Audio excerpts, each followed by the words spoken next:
ఈ మధ్యన Malayalam crime thriller సినిమాలు ఓటీటీ ఆడియన్స్ ను బాగా అలరిస్తున్నాయి. అలాగే ఇంగ్లీష్ తరహా భాషల్లోనూ క్రైమ్ సస్పెన్స్ థ్రిల్లర్ సినిమాలకు కూడా ఓటీటీ ఆడియన్స్ ఎక్కువగా చూస్తున్నారు. అయితే ఇతర భాషలతో పోలిస్తే తెలుగులో ఈ జానర్ సినిమాలు కొంచెం తక్కువే. అయితే కొన్ని నెలల క్రితం తెలుగులో వచ్చిన ఓ psychological thriller movie OTT audience ను విపరీతంగా ఆకట్టుకుంటోంది. ఆడవాళ్ల రక్తం తాగే మనిషి చుట్టూ ఈ సినిమా తిరుగుతుంది.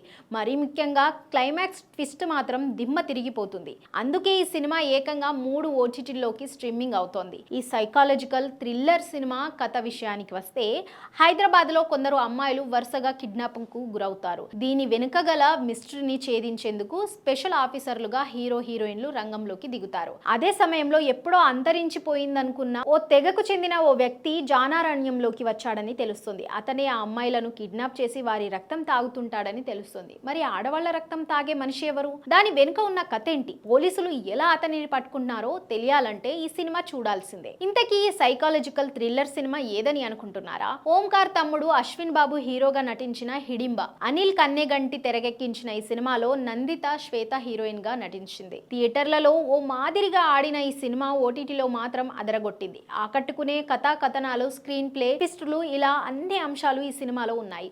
మరీ ముఖ్యంగా హిడింబా సినిమా క్లైమాక్స్ ట్విస్ట్ ఎవ్వరు ఊహించని విధంగా మైండ్ బ్లాక్ అయ్యేలా ఉందని కామెంట్స్ వినిపిస్తున్నాయి. మరి మీరు ఈ సినిమాను చూసారా? లేకపోతే Amazon Prime video, Jio Hotstar ఓటీటీలో హిడింబాను చూసి ఎంజాయ్ చేయండి.